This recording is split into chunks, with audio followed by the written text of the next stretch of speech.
All right, here we go. Another fun, exciting test review because, well, y'all just love test reviews so much. I really probably should start out these off with music. Maybe I'll start doing that next with the next set of videos. Who knows? Anyways, so let's look at these first few problems, right? Let's go. Here we go. Problem number 1. 4x plus 17 equals 43. Simple two-step problem. Remember, abstract first, then divide. So here we go. I'm going to say the opposite of a minus 17 is plus 17. Add that, you get 43 plus 17 is 60. I'm going a little too fast here. I'm going to have to slow this thing down. All right, and then divide by 4 because you got multiplying by 4. 4 next to the x like that means multiply. So the opposite of then the opposite of multiplying would be dividing. 60 divided by 4 is 15. Number 2. Oh no, what does that mean? I see a fraction. You know, lucky the fraction, sir. Okay. Look at it this way. That's saying y divided by 5 plus 11. So again, think of the idea that what's opposite of dividing by 5 is going to be multiplied. But for now, first thing we need to do is take care of that plus 11. So minus 11 gives you 10. Oh, is that a negative 21? Oh, that's a negative 21. Oh, okay, couldn't see that for a second. Okay, anyways, let's try that again. Minus 11, negative 21 minus 11 will give you negative 33. Then the opposite of dividing would be to multiply. So if I multiply by 5, I get negative 165. Very, very good. Very simple. Okay. Next problem. 2/3 k plus 21 equals 33. Okay, so I'm going to subtract the 21 because the opposite of a plus 21 is minus 21. So we got that. And then 33 minus 21 gives me 12. Then I'm going to, when you have a fraction, folks, here's my rule. Multiply by the denominator, which is the bottom number. That leaves you, notice that these two will cancel out, because opposites cancel out like that. And then divide by the top number, and you will get your answer. K is equal to 18. Hopefully, again, no questions. And we should be good. But keep that in mind. With a fraction, you're going to multiply, then divide. Multiply by the bottom, divide by the top. Number 4. Okay, here's a tricky one that a lot of y'all kind of catch. And it's not even meant to be tricky. Should be easy. But here we go. What I want you to do here is keep in mind that that 17 is positive. So what's the opposite of a positive 17? Minus 17. Okay? So the 17, as it moves over to the right side, it's going to become a minus 17. I don't know why I'm going backwards. So now I have 81 minus 17, which is 64. And the negative stayed with the 8d. So it was negative 8d. And then I'm going to divide. And dividing will give me an answer of negative 8. Okay, number 5. Okay, so now here I have, this is the one where I say variables to the left, numbers to the right. So I'm going to move this 4g to the left. It's positive 4g, so it's going to become negative 4g. And a lot of y'all like to do it like this, where you're going to just do that, then worry about moving the number over. Oh, okay, now I see this. Variables to the left, numbers to the right. So I'm going to say minus 31, which will give me negative 55. And then I can divide by 5 and get my answer. So you can see here, variables to the left, notice how as it crosses this equal sign, crosses this wall here, it's changing. So it went from a positive to a negative. Okay? Let's look at another problem.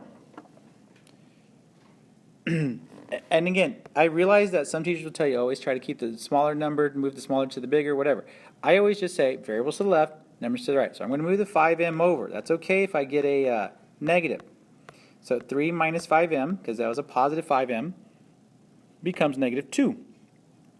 Minus 23 equals negative 15. Then I'm going to add the 23, get 8. So negative 2m is equal to 8. And I can divide by negative 2 to get m is equal to negative 4. So you can see here, by moving it over and then adding, you can easily solve. But again, variables to the left, numbers to the right. Keep in mind, that's when you're crossing the equal sign too, because some of these we're going to get some like terms. What's a like term, sir? Well, hey, speaking of like terms, here we go. Okay, notice here that the 3 and 7 the 3c and 7c are on the same side. They're both on the left-hand side of the equal sign. So here I'm just going to combine, which means I'm just going to add them together. 3 plus 7 is 10c. Plus 14 equals negative 41. Then I can subtract, gives me a negative 55, and divide by 10, I get, depending on how you want to put the answer, either negative 5.5 or negative 11 over 2, depending on how you write the answer. I mean, the calculator, if you typed in negative 55 divided by 10, it's going to give you negative 11 over 2. Just leave it like that. If you, for some reason, feel like you have to have the fraction, well, there you go. You have the fraction. Okay, so next one. Now I've got distributive property. I've got a parentheses. So parentheses means I'm going to distribute 7 times 3, 7 times 5. 7 times 3 is 21, 7 times 5 is 35, equals 31. Add 35 to both sides, and you get 21x is equal to 66. Divide by 21, and yes, you get another decimal answer or a fraction answer. In this case, 22 over 7, because both numbers are divisible by 3. If you're not sure, I mean, like I said, if you type it in the calculator, if you just type it in the calculator, it should automatically give you that answer. So, you know that's it. You're done. You don't need to simplify it any further. So I'm pulling mine out just to double check. 66 divided by 21, I get 22 over 7, so there you go. Number 9. Okay, here we got parentheses again. Again, I'm going to distribute. 4 times 6 is 24. 4 times 4 is negative 16 because it was 4 times negative 4. Moving the 24 over. Notice that it's a positive 24, so I'm going to move it over. It's going to become negative 24, which will give you negative 48. Then you divide it by negative 16, and you get positive 3.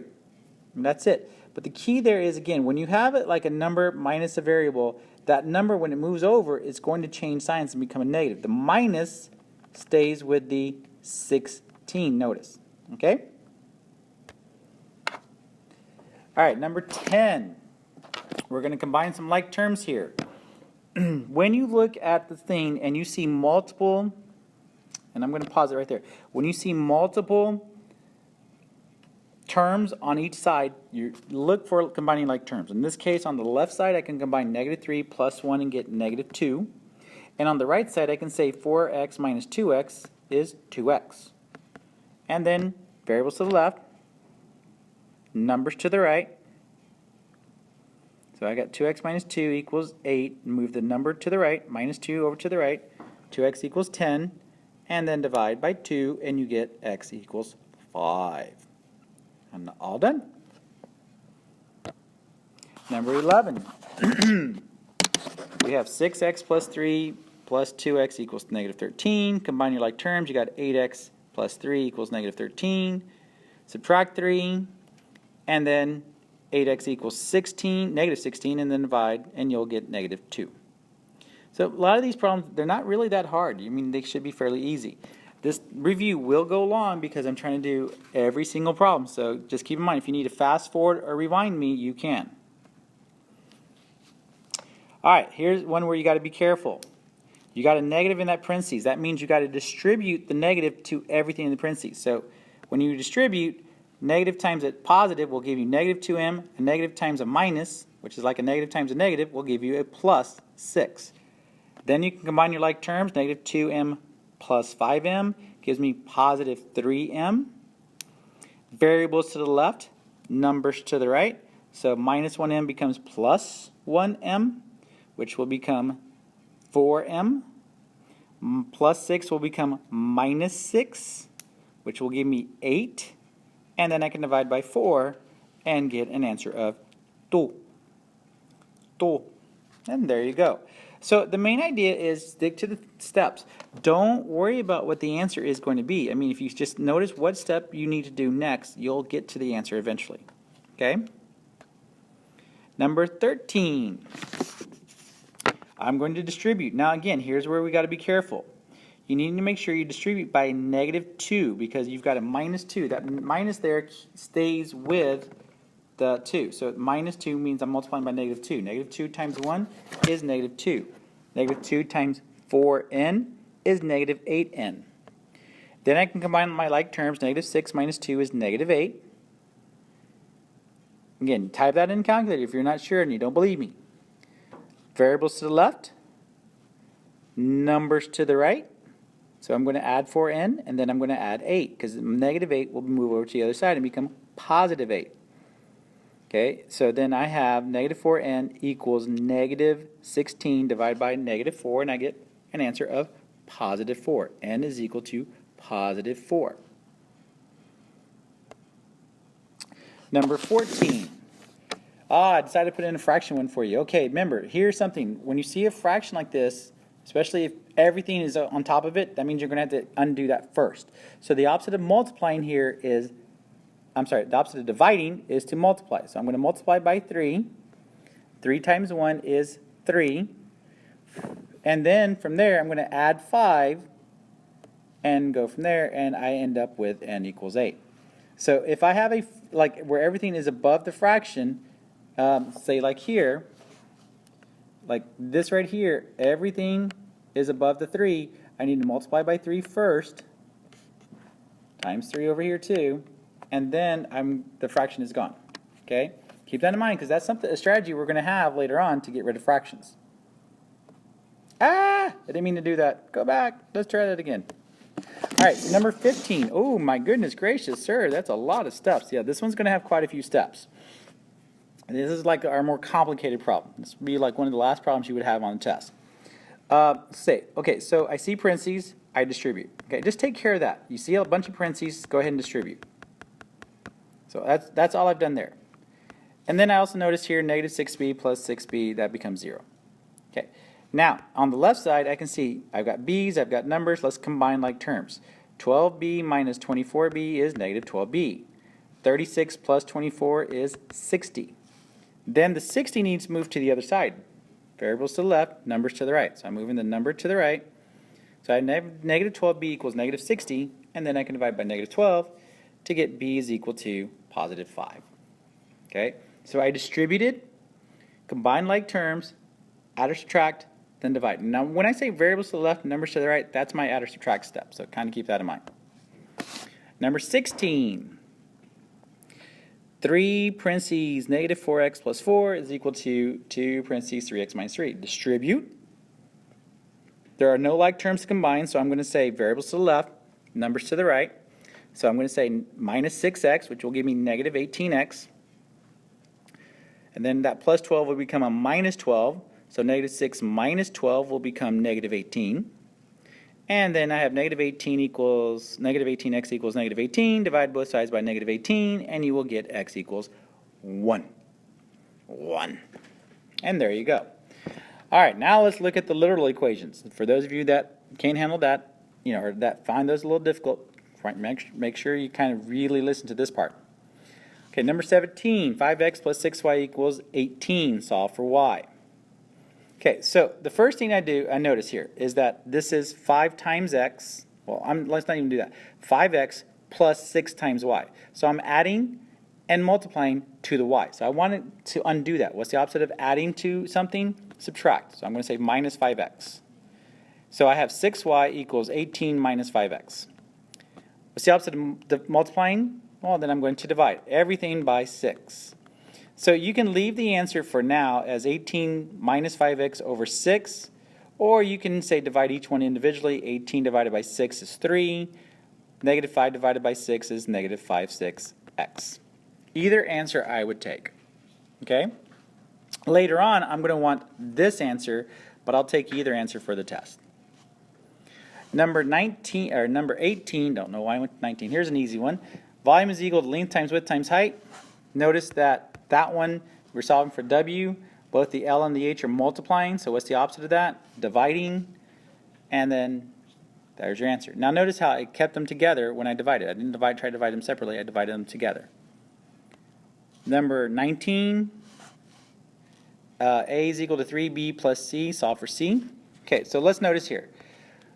You've got 3B plus C, and then all of that divided by 4. So I've got something being added to C, and then I'm dividing. So let's undo first. Let's undo the dividing. So we can get rid of that fraction. So I got 4a equals 3b plus c. Then I'm adding to c. So what's the opposite of adding? Subtracting. And there you go. You're done. That's it. 4a minus 3b equals c. That's it. Take number 20. Same problem, but a different variable. 3b plus c equals 4. Solve for b. Well, notice the same first step. Let's get rid of the fraction. But at this point, I now can notice I'm multiplying to b and I'm adding. So if I want to get b by itself, I need to get rid of that adding. So minus c. Then I need to get rid of that multiplying, which would be to divide. So b is equal to 4a minus c over 3. Okay. So notice the difference between the two. But again, it's a matter of identifying which variables or what's being done to the variable, and you're trying to get that variable that you're solving for by itself, isolated. All right, number 21. This one's easy. B area is equal to base times height divided by 2. Solve for h, multiply, then divide, and you've got your answer. All done. That's it. Fairly simple. And finally, okay, here's another slightly tricky one. So I'm going to talk about this for a second. Notice there that 1/3 means dividing by 3. So what's the opposite of dividing by 3? I'm going to take care of the fraction first. Notice I like to try to get rid of the fractions first. So the opposite of dividing by 3 is to multiply by 3. So multiplying by 3 will cancel out the 1/3. But whatever I do on one side, you got to do on the other side. So that becomes 3v. Pi r squared h. Now treat pi r squared as one single thing. All of that is multiplying the h. So all of that needs to divide to get h by itself. So then I divided. So I have 3v divided by pi r squared equals h, and I'm done. And there you go. There's what we're going to see on the test. I mean, I'm not going to like throw out, say, a curveball and say, here's something else that I never talked about. But this is pretty much it. If you have any questions, you might want to email me or try to send a remind or send a message through Google Classroom. If I have time, I will answer them. If I don't, I'm sorry, but I will do my best. Anyways, good luck on the test. I know y'all are going to do great because y'all have been awesome students, and I will see y'all when I see y'all. Y'all take care.